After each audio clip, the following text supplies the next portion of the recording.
పక్క Ambedkar study circle పోయింది. నేను ఆ రోజు ఇన్నోవా కార్లు ఇచ్చాను. ఇప్పుడు వచ్చే తమ్ముళ్ళని మిమ్మల్ని అడుగుతున్నా, ఎస్సీల్లో కారు డ్రైవర్ కాకుండా కారు ఓనర్ చేయాలని ఎన్నో కార్లు ఇచ్చిన ఘనత తెలుగుదేశం పార్టీది. ఇతని అహంకారం ఎంతవరకు పోయిందంటే, మా పెద్ద ఆయన పాపం తమ్ముడు భుజాల పైన ఎక్కి సంఘీభావాన్ని తెలియజేస్తున్నాడు. గట్టిగా చప్పట్లు కొట్టి ఆయన ఉత్సాహం చూస్తా ఉంటే నవ యువకుడు అయిపోయాడు. ఇప్పుడు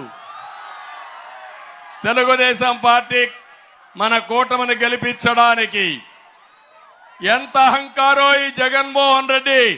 దళితులు గుర్తుపెట్టుకోవాలి, అంబేద్కర్ రాజ్యాంగాన్ని రాసిన వ్యక్తి. అలాంటి వ్యక్తి పేరుతో నేను విదేశీ విధానం పెడితే, విద్యా విధానం పెడితే దాన్ని రద్దు చేసి ఈయన పేరు పెట్టుకొని ₹1 ఇవ్వని దళిత ద్రోహి ఈ జగన్మోహన్ రెడ్డి అని చెప్పి నేను మీకు తెలియజేస్తున్నా. ఇంతేకాదు, ఈరోజు నేను అడుగుతున్నా, ఎవరైనా దళితులు ప్రశ్నించే పరిస్థితిలో మీరున్నారా? మాట్లాడే పరిస్థితిలో మీరున్నారా అని మిమ్మల్ని అడుగుతున్నా. ప్రశ్నించకూడదు, నిలబడకూడదు, నోరెత్తకూడదు. ఎత్తే కేసులు పెట్టి జైల్లో పెట్టి వాళ్ళని హతం చేసే పరిస్థితికి వచ్చాడు. ఎవరైనా స్వరం ఇప్పితే వాళ్ళ గొంతు నొక్కేశాడు, లేకుంటే చంపేసే పరిస్థితికి వచ్చాడు.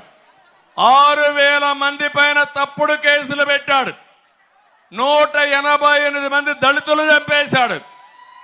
ఇక్కడే తమ్ముళ్ళు ఈస్ట్ గోదావరిలో డ్రైవర్ సుబ్రహ్మణ్యాన్ని వీళ్ళ ఎమ్మెల్సీ అనంతబాబు చంపేసి డోర్ డెలివరీ చేశారంటే మీరు ఆమోదిస్తారా అని మిమ్మల్ని అడుగుతున్నా. దళితులు ఒప్పుకుంటారా అని మిమ్మల్ని అడుగుతున్నా. అందుకే మీలో తిరుగుబాటు వచ్చింది. నిన్న అనంతబాబు రంపచోడవరం నియోజకవర్గంలో అంబేద్కర్ గారి దండేసి ఊర్లో వాళ్ళతో తిరుగుబాటు చేసి తరుముకున్నారు. అన్ని గ్రామాల్లో ఇదే జరగాలి. దళితులు సిద్ధంగా ఉన్నారా అని మిమ్మల్ని అడుగుతున్నా. మళ్ళీ హామీ ఇస్తున్నా, నేను వస్తాను.